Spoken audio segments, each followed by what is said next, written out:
નમસ્કાર વિદ્યાર્થી ભાઈઓ બહેનો, શ્રી કે હાઈસ્કૂલ ઓનલાઈન એજ્યુકેશન ક્લાસીસમાં આપ સર્વેનું સ્વાગત છે.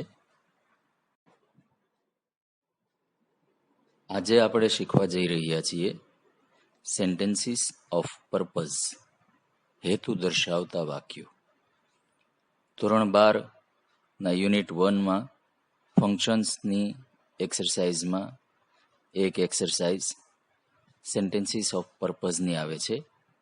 એના વિશે આપણે ડિટેલફુલી સમજીએ.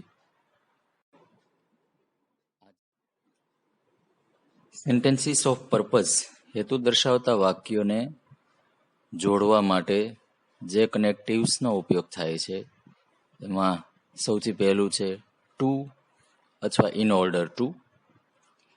ટુ પછી જ્યારે ક્રિયાપદ મૂકવામાં આવે ત્યારે ઇન્ફિનિટિવ બની જતું હોય છે. ઇન્ફિનિટિવના ઘણા બધા ઉપયોગ છે, ઘણા બધા એના ફંક્શન્સ છે. એમાં એક ફંક્શન હેતુ દર્શાવવો એવું પણ છે. બીજું છે ફોર અથવા વિથ અ વ્યૂ ટુ. પછી સો ધેટ અથવા ઇન ઓર્ડર ધેટ. અને ત્યાર પછી છે ધેરફોર કે સો. જ્યારે બે વાક્યો આપેલા હોય ત્યારે તેમાં ખાસ આપણે એ વાત યાદ રાખવાની કે કયું વાક્ય છે એ બેઝ સેન્ટેન્સ છે, મૂળ વાક્ય છે, અને કયું વાક્ય હેતુ દર્શાવતું વાક્ય છે, સેન્ટેન્સ ઓફ પર્પઝ. એના આધારે આપણે એ વાક્યોને વધુ સરળતાથી જોડી શકશું. તો અહીંયા જે 4 અલગ અલગ રીતે આપણે વાક્યોને જોડવાના થાય, તો એમાં પહેલી 3 રીતે જે વાક્યો જોડીએ એ ત્રણેયમાં બેઝ સેન્ટેન્સ પહેલા આવે, ત્યાર પછી કનેક્ટિવ આવે અને ત્યાર પછી પર્પઝ આવે છે. માત્ર ચોથું જે છે તેમાં હેતુ દર્શાવતું વાક્ય આગળ આવી જાય છે. ત્યાર પછી ધેરફોર અથવા સો મૂકવામાં આવે છે અને ત્યાર પછી બેઝ સેન્ટેન્સ મૂકવામાં આવે છે. આને આપણે એક ઉદાહરણ દ્વારા સમજીએ. આઈ work hard, I want to get good marks. હું સખત મહેનત કરું છું, મારે સારા માર્ક્સ મેળવવા છે. તો અહીંયા સખત મહેનત કરવાનો હેતુ શું છે? સારા માર્ક્સ મેળવવા. એટલે આઈ વર્ક હાર્ડ એ બેઝ સેન્ટેન્સ છે, I want to get good marks એ સેન્ટેન્સ ઓફ પર્પઝ છે. જ્યારે પહેલી 3 રીતે આપણે વાક્યો જોડીશું ત્યારે આ આઈ વોન્ટ શબ્દ છે એનો ઉપયોગ કરવાનો થતો નથી, પણ ચોથું છે ધેરફોર કે સો, તેમાં આઈ વોન્ટ શબ્દ જેમનો તેમ રહે છે. જ્યારે ટુ અને ઇન ઓર્ડર ટુ થી આ વાક્યો બનાવશું તો એ બનશે I work hard to get good marks અથવા I work hard in order to get good marks. To અને ઇન ઓર્ડર ટુ પછી ક્રિયાપદનું મૂળ રૂપ આવે છે. હવે ફોર અને વિથ અ વ્યૂ ટુ થી વાક્યો જોડવા માટે પહેલા પ્રેપોઝિશન્સને આપણે સમજીએ કે to, of, in, on, with, for, from, by, under. આ બધા જ છે એ પ્રેપોઝિશન્સ છે. ઘણા બધા પ્રેપોઝિશન્સ છે. ટુ ને બાદ કરતા અન્ય કોઈ પણ પ્રેપોઝિશન પછી તરત જ ક્રિયાપદ મૂકવામાં આવે તો તે આઈએનજી વાળું હોય છે. આ તરત જ શબ્દ ખાસ સમજવો જરૂરી છે કે ટુ ને બાદ કરીએ એટલે એ સિવાયના છે ઓફ, ઇન, ઓન, ફોર વગેરે. પછી કોઈ પણ શબ્દ વચ્ચે ના આવે, સીધું ક્રિયાપદ આવે તો એ ક્રિયાપદ આઈએનજી વાળું હોય છે. અહીંયા વાક્ય બનશે I work hard for getting good marks. આપણે પહેલી રીતે વાક્ય બનાવ્યું તો તેમાં ટુ પછી ગેટ મૂક્યું, ઇન ઓર્ડર ટુ પછી ક્રિયાપદનું મૂળરૂપ ગેટ મૂક્યું. એટલે કે ટુ પછી ક્રિયાપદનું મૂળ રૂપ આવે છે. પણ અહીંયા એક અપવાદ છે. વિથ અ વ્યૂ ટુ એમાં છેલ્લે ટુ આવે છે, એમ છતાં ત્યાર પછી હંમેશા ક્રિયાપદનું આઈએનજી વાળું રૂપ મૂકવામાં આવે છે. આ ખાસ યાદ રાખજો. વિથ અ વ્યૂ ટુ પછી તરત જ ક્રિયાપદનું આઈએનજી વાળું રૂપ મૂકવામાં આવે છે. એટલે વાક્ય આવી રીતે બનશે: I work hard with a view to getting good marks. ત્યાર પછી છે સો ધેટ અને ઇન ઓર્ડર ધેટ. આ બંને એડવર્બ ક્લોઝ ઓફ પર્પઝના કનેક્ટિવ્સ છે. આપણે જાણીએ છીએ એડવર્બ ક્લોઝિસ અલગ અલગ 10 પ્રકારના છે. એમાંનું એક છે એડવર્બ ક્લોઝ ઓફ પર્પઝ. એના કનેક્ટિવ્સ છે સો ધેટ અને ઇન ઓર્ડર ધેટ. બંનેનો એકબીજાની જગ્યાએ ઉપયોગ કરી શકાય છે. હવે એને જ્યારે આપણે વાક્યમાં મૂકીએ ત્યારે વાક્યમાં કયા કયા ચેન્જીસ થાય એ જોઈએ. પહેલા તો બેઝ સેન્ટેન્સ લખવાનું, ત્યાર પછી સો ધેટ અથવા ઇન ઓર્ડર ધેટ બેમાંથી ગમે તેનો ઉપયોગ કરી શકીએ. ત્યાર પછી સબ્જેક્ટ એટલે કે કર્તાનો ઉલ્લેખ કરવો જરૂરી છે. એ નામ પણ હોઈ શકે, સર્વનામ પણ હોઈ શકે.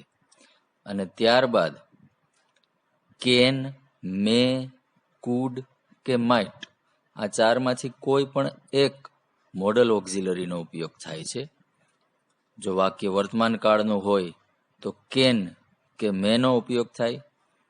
વાક્ય ભૂતકાળનું હોય તો કુડ કે માઇટનો ઉપયોગ કરી શકીએ. ત્યાર પછી હંમેશા ક્રિયાપદનું મૂળ રૂપ આવે છે અને ત્યાર પછી બીજા શબ્દો આવે છે. એટલે આ વાક્ય બનશે: I work hard so that I can get good marks, અથવા I work hard in order that I can get good marks. હવે જ્યારે ધેરફોર કે સો થી વાક્યને જોડીએ ત્યારે આ જે પર્પઝ વાળું વાક્ય છે I want to get good marks એ શરૂઆતમાં આવી જશે. એટલે વાક્ય આવી રીતે બનશે: I want to get good marks therefore I work hard, અથવા I want to get good marks so I work hard. હવે આ જ વાક્યોને બીકોઝ થી જોડીએ તો કેવી રીતે બને એ જોઈએ. આઈ work hard because I want to get good marks. એટલે કે ધેરફોર કે સો થી જ્યારે વાક્યોને જોડેલા હોય એ બંને વાક્યોના સ્થાન ફેરવી નાખીએ તો એને બીકોઝ થી આપણે જોડી શકીએ છીએ. હવે આપણા પાઠ્યપુસ્તકના પેજ નંબર 9 પર F6 એક્સરસાઇઝ જોઈએ. Read the groups of sentences. They can be combined in different ways. One is done for you. Now combine the other groups. પહેલું વાક્ય તો અહીંયા આપણને આપેલું જ છે, અલગ અલગ રીતે જોડાયેલું છે. એમાં તમે જોશો Malhar wanted to join a masters course. બીજું વાક્ય છે he went to Canada. Malhar masters કોર્સમાં જોડાવા માગતો હતો. બીજું વાક્ય છે તે કેનેડા ગયો. તો કેનેડા જવાનું પર્પઝ, હેતુ શું છે? માસ્ટર્સ કોર્સમાં જોડાવું. એટલે કેનેડા જવું એ બેઝ સેન્ટેન્સ છે. માસ્ટર્સ કોર્સમાં જોડાવું એ સેન્ટેન્સ ઓફ પર્પઝ છે. હવે પહેલું વાક્ય હી વેન્ટ ટુ કેનેડા આવે તો શરૂઆતમાં સર્વનામ ન આવે, નામ જ આવે. એટલે એ વાક્યની સાથે મલ્હાર જોડાઈ ગયું છે. એટલે મલ્હાર વેન્ટ ટુ કેનેડા. પછી એ ઇન ઓર્ડર ટુ થી હોય કે પછી વિથ અ વ્યૂ ટુ થી હોય, ફોર થી હોય, બધામાં એ જ પ્રમાણે આવે છે. એક ધેરફોર વાળું વાક્ય છે એમાં ચેન્જ થશે. એટલે એ વાક્ય બન્યું Malhar wanted to join A masters course therefore અથવા સો હી વેન્ટ ટુ કેનેડા. ત્યાર પછીનું વાક્ય આપણે જોઈએ. The teacher wants to reach a larger audience. બીજું વાક્ય છે, he uploads his video lectures on YouTube website. શિક્ષક ઘણા બધા શ્રોતાઓ સુધી પહોંચવા માંગે છે, આ હેતુ છે.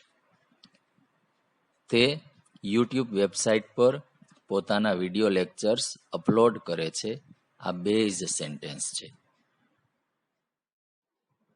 એટલે પહેલી રીતે વાક્ય બનશે, the teacher uploads his video lectures on YouTube website to reach a larger audience, અથવા the teacher uploads his video lectures on YouTube website in order to reach a larger audience. હવે જ્યારે ફોર કે with a view to નો ઉપયોગ કરીએ તો ત્યાર પછી ક્રિયાપદનું આઈએનજી વાળું રૂપ આપણે મૂકવાનું છે, એ યાદ રાખીએ. એટલે વાક્ય આ રીતે બનશે, the teacher uploads his video lectures on YouTube website for reaching a larger audience. With a view to થી જોઈએ તો, the teacher uploads his video lectures on YouTube website with a view to reaching a larger audience. હવે so that અને in order that પછી ત્રણ બાબતો આપણે યાદ રાખવાની છે કે so that કે in order that પછી તરત જ સબ્જેક્ટ, નામ અથવા સર્વનામ કંઈ પણ હોઈ શકે. ત્યાર પછી કેન અથવા મે, ભૂતકાળ હોય તો કુડ અથવા માઇટ, અને ત્યાર પછી ક્રિયાપદનું મૂળ રૂપ. એટલે વાક્ય આવી રીતે બને, the teacher uploads his video lectures on YouTube website so that he can reach a larger audience. Same in order that પણ એવી રીતના જ છે, the teacher uploads his video lectures on YouTube website in order that he can reach a larger audience. therefore થી વાક્ય બને ત્યારે purpose વાળું વાક્ય આગળ આવી જાય, બેઝ સેન્ટેન્સ ત્યાર પછી મુકાય છે. એટલે કે the teacher wants to reach a larger audience, therefore he uploads his video lectures on YouTube website. therefore ની જગ્યાએ જ so મૂકી શકાય. The teacher wants to reach a larger audience, so he uploads his video lectures on YouTube website. જે બે વાક્યોને therefore થી આપણે જોડ્યા, એ જ વાક્યોને એના સ્થાન બદલી નાખીએ તો because થી જોડી શકીએ. The teacher uploads his video lectures on YouTube website because he wants to reach a larger audience. ત્યાર પછીનું વાક્ય જોઈએ, the owner of the bus company travels by a bus to go to the company.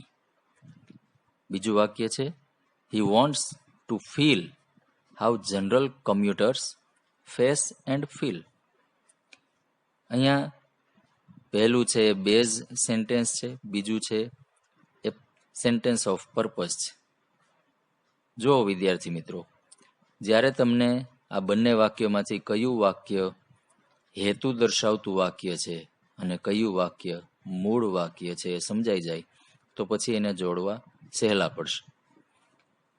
બસ કંપનીનો માલિક પોતાની company સુધી બસમાં મુસાફરી કરે છે. શું કામે મુસાફરી કરે છે, એનો હેતુ શું છે? he wants to feel, તે અનુભવવા માંગે છે, how general commuters, commuters એટલે અપડાઉન કરનાર હોય એને માટે શબ્દ છે કમ્યુટર. તો સામાન્ય અપડાઉન કરનારા લોકો કેવું ફેસ એન્ડ ફીલ, અનુભવે કેવું છે અને શું શું સહન કરે છે. તો એ હેતુથી બસ કંપનીનો માલિક પોતે પણ બસમાં જ મુસાફરી કરે છે.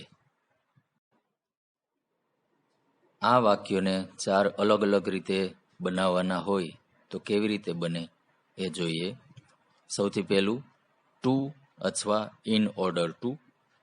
The owner of the bus company travels by a bus to go to the company to feel how general commuters face and feel.